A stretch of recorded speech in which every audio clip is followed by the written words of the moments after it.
So I want to get on here for a minute and just let you know that yes, I've been dealing with some hair shedding.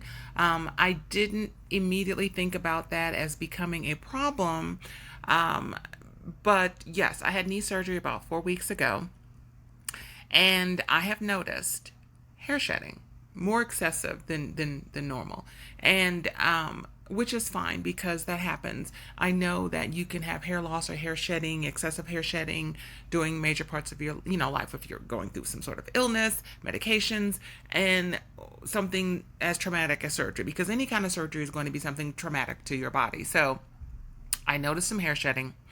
And so I used some treatment products I shared a little while ago from Pattern. One is a hair serum, and the other one is just a treatment mask, but it has rice water infused products or ingredients in it. So I just wanted to give that a try, and so far it's been okay because I washed my hair today. Now, I also wanted to let you know that I use a hair tea.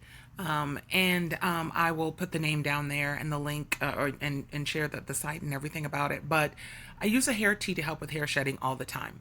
But one thing I've noticed for me personally, if I'm going through something, if I'm stressed a lot, my hair will tend to shed more. It doesn't shed right away when I'm stressed. It happens weeks later. So I combat that by using my hair teas.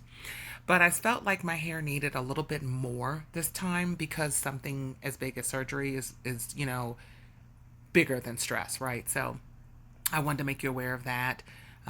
This is my first time washing my hair and really seeing the shedding, which I'm not surprised. It's going to continue, I know, but I'm working at combating it. So this is just a reminder to you that when you're going through something traumatic in your life, health issues, stress, grief, these are the things that are going to affect your health, and it affects your hair. So stay vigilant. Listen to your body, listen to your hair, look at your hair, pay attention to it, and don't wait until it's so bad and you freak out and go, oh God, what's wrong? You need to maybe get some help, read some articles, do some research, go to Seriously Natural or Natural Hair for Beginners, and seriouslynatural.org and naturalhairforbeginners.com and get the information you need to help. There's also the professionals out there too. I do a lot of research, but I'm not a hairstylist. I'm not a doctor, but I do give information and I do real research. And you will find in my books 21 natural hair stimulators and natural hair for beginners.